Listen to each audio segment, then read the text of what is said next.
You. Straddling the fine line between career and mental illness. Jeff and Jeremy in the morning on 93.3 K. I have no idea how I did on the Red Zone Challenge picks. Oh, you went. I had it in front of me. I know. I picked it. I got a little 9. bold. No, I'm sorry. You got 8 correct. Oh, that's not good. No, it's not I went very really good. bold with some picks. Like I thought that the Giants were going to beat the San Francisco 49ers because of all the What? all the injuries. Yeah, I thought that really? was a sneaky one. Yeah. I mean, That didn't remember, work I out picked for you. Miami on Thursday night. I was looking good going into the weekend. I was thinking, okay, all my upset picks are going to hit this weekend. Well, I'll tell you one I know you didn't pick, and I don't think anybody saw this one coming. The Carolina Panthers getting their first win, beting the I Los did not Angeles think that was going to happen. Chargers. I did not think that was going to happen. No, I don't think anybody saw that one coming. But, yeah. So, looks like Seth did the best. He went 10 for 14. It was kind of a tough week. And then Chiba and Suzanne, who let the computer make their picks, went 10 for 14 as well. How about those Chicago Bears? They're 3-0, just like your Seattle Seahawks.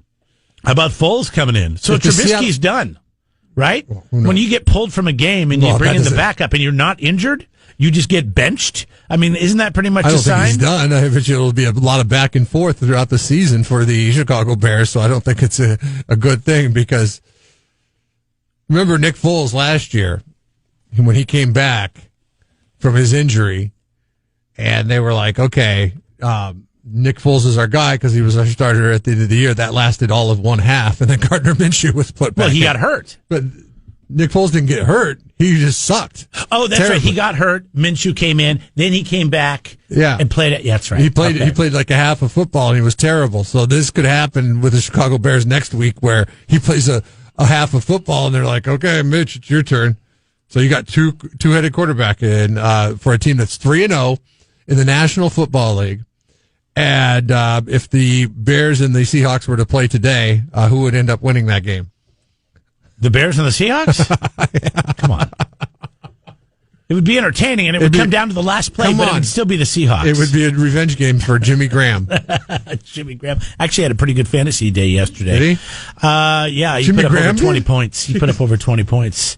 Let's see. Look at this. Rachel. These are the nicknames Rachel? on the Red Zone Challenge. Rachel? Rachel, maybe. Shiva. What do you think Shiva means? I don't know. I don't either. Well, you got Rachel, so that was good. Grammy D and 2018 champ. Oh, I bet you that's Jim Kozik. Didn't he win in 2018? I don't know. I can't He's got a remember who Philadelphia won. Eagles thing. I'm pretty sure that's probably he, why, he yeah. won before. And Slow Magic. Could that be the Magic Man himself? The former entertainer of the year that's been defeated I 4 doubt it. times now by one Matt Cross, Rich I Ferguson? think he's got bigger fish to fry.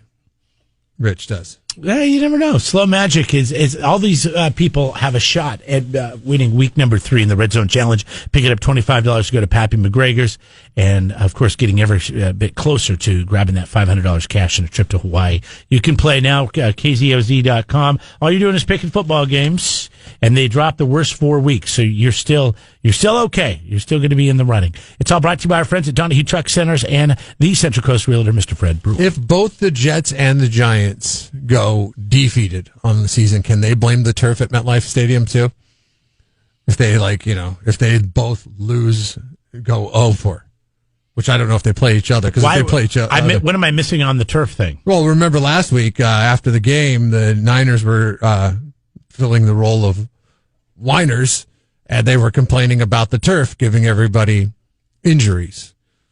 Well, They had some to play of on this the fake turf with this rubber that flies up as they're running and sliding. I don't know. It looks. I'd be afraid. looks- I'd be afraid I'd get it in my eye. Because it flies up, and then your head's on the ground a lot of times in football. And then, like, if somebody goes running by you when your head's on the Right. ground, Or what if you inhaled it? You could get tire pieces in your eye. Yeah. That's no fun. Choke on it or something like that. There's a big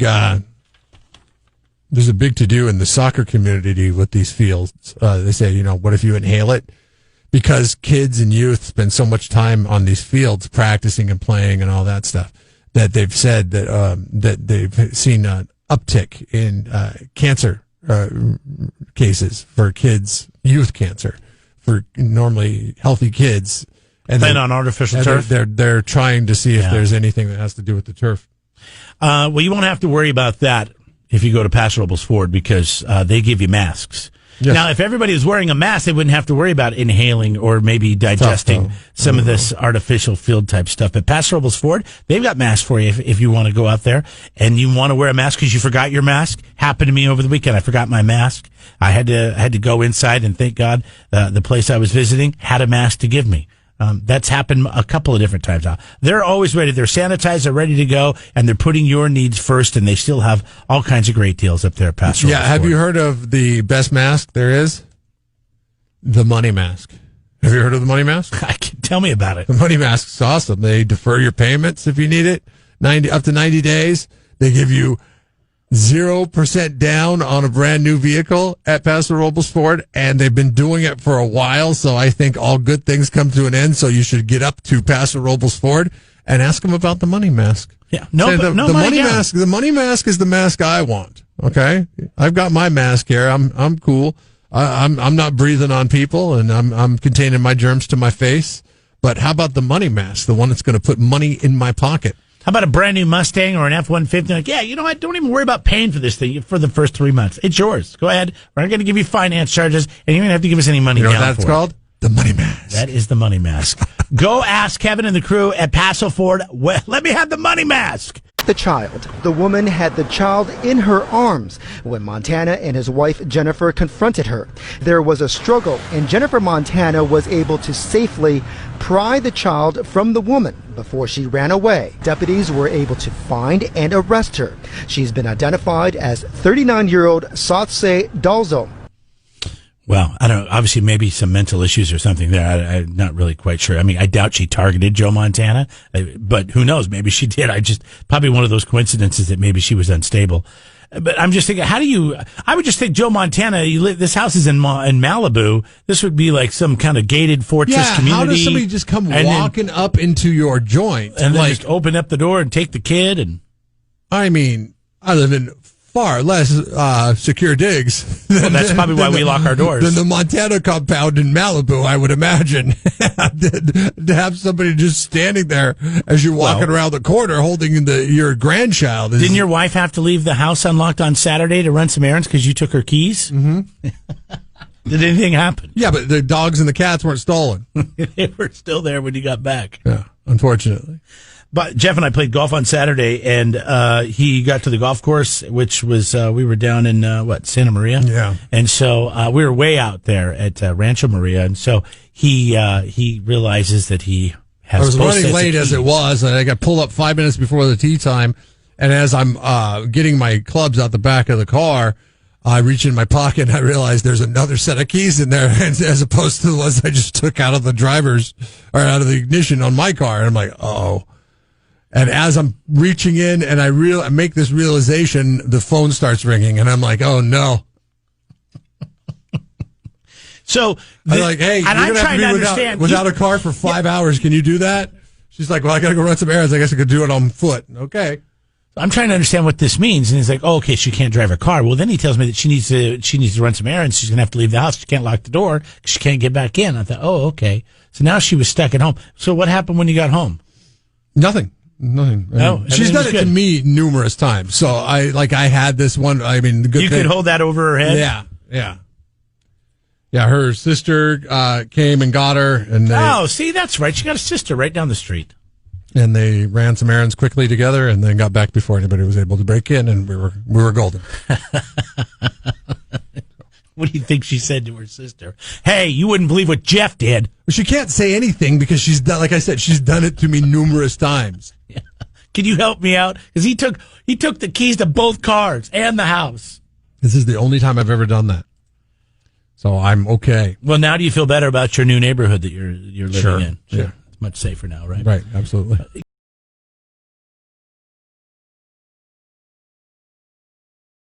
This is a fun one. 5% of people, you have something in common with 5% of them, not Americans, international survey on this one.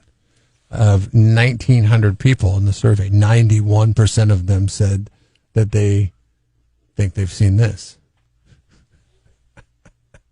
91% of people in a No, survey said 91 out of 1,900 have said, which is 5%, have said that they believe they've seen this. a ghost. No, Bigfoot. I haven't seen. Yeah, Bigfoot. you said you were up in Canada. I said there was the brush started rustling around, but I didn't see anything. I could smell this. Well, the question was, have you ever seen what you believe to be Bigfoot? Would you say in that instance, have you ever seen what you believe to be Bigfoot? Because every time you've told the narrative, it has been, okay. I believe this was Bigfoot. Yeah, but I can't say 100%, but right. It was, yeah, because nobody could say, like 5% of them say that they believe that they've seen Bigfoot, but they can't say for certain that they've seen Bigfoot. Right. 0% can say for certain because you know sneaky. what? Nobody's been able to prove it. Well, there is the Patterson-Gimlin video from 1967, I think. Is that the one where the guy's walking along the shores of the lake? Of Bluff Creek. It's not a lake. And he looks over. He looks over. He's like, "Oh, somebody's taking my picture." And it's a woman, by the way, because you could see that it has breasts. Well, we don't know. Maybe the man has man boobs. Breasts. The man Bigfoot had man boobs. How do you know anything about a species that doesn't exist? Well, there's a lot that. Like I just learned last week that the brown praying mantises are the men and the green ones are the girls. Oh, really? Yeah, I didn't know that. Did the praying mantis swim? Did you find out in your research? Because there was one on my boat last week, and he brown dove, or green? Brown, and dove into the water, and he was upside down looking at me like, "Can you help me?" I'm like, "No, you're too far away. You're gonna die after the first time you had sex, anyways. You're gonna be eaten alive." So this is better, pal. Trust me. There's a lot of research that has been done on the Sasquatch Bigfoot thing, as you know. We've talked about it, and so they feel like they know a lot. Now there's scientific experts that do these kind of studies that believe certain things and the reason why that is true. Now there is also somebody who says that they were in that suit. But then there's also people that counteract that and said, well, God, it was like the 60s. Here's a suit of some movie. And I mean, it was just so far, it would have had to be so far advanced. They don't think there's no way it could have been a suit. Plus muscle movement that they saw in the video and all that kind of stuff. So, okay. But, I just think 91 out of how many? Somebody who prides themselves as being, one with the majority. I just wanted to point out the fact that you were in 5% company on this one. 5%. 1 in 20 people. That was 91 out of 1,900 votes, if you must. 5%. Yeah, let's see here. More than 10,000 people. I'm just looking up how many people have seen a Bigfoot or say they've seen a Bigfoot. More than 10,000 people in the U.S. have described encounters with Bigfoot over the past 50 years. How many? 10,000. You say more than. You say 10,000 as if that's you say that as if it's a big number. I'm just looking at some story that Fox News is running about 200 Bigfoot. Million people live here, okay? So you're like 10,000. 10,000 is not that much. Well, they don't typically see them coming down the 101. It's, up in the mountains of the Sierras. I know, but I'm just saying that still a lot of people live in the United States. 10,000 is not that many. You're telling me that the population of San Miguel nationwide? Does San Miguel have that many people? If that. I don't think so. Maybe. What's a 10,000 town around here? Is Royal Grande? Maybe 10, it's Orchid. Orchid probably has about 10,000. I mean, I'm just guessing, but I have no idea. So, Pismo Beach. The population of Pismo Beach nationwide has seen Bigfoot. I bet you there's somebody who's listening to this right now going, they believe Jeff, you don't know what you're talking about. I've seen a Bigfoot. They believe they've seen I bet you there's more than one person listening right now that has seen a Bigfoot. No, because you guys have very good imaginations. But the problem is they don't want to call in and talk to you about it because you're just going to make fun of it. Because they can't prove it. They can't prove it. Because if they did, they wouldn't be calling in talking to me. Well, haven't you ever seen something but you don't have any evidence of it? Nope. Because then I think my eyes are playing tricks on me. So then I'll wait till I see it again or just chalk it up to maybe my eyes are playing tricks on me.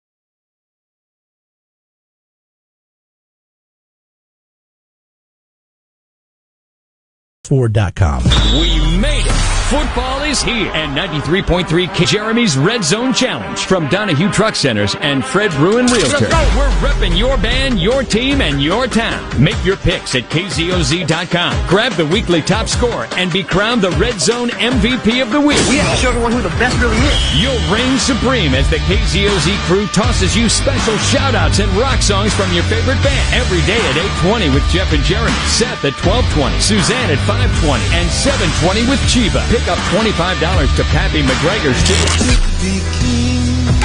Win some cash. Rack up the season top score, and we'll put $500 in your pocket. Jeff and Jeremy's Red Zone Challenge is all about you. The world. Presented by Donahue Truck Centers, proudly an official sponsor of the Los Angeles Rams, and your one-stop source for all things in commercial trucks in Santa Maria. Online at DonahueTrucks.com. And from your classic rock team right here at 93.3 KZOZ.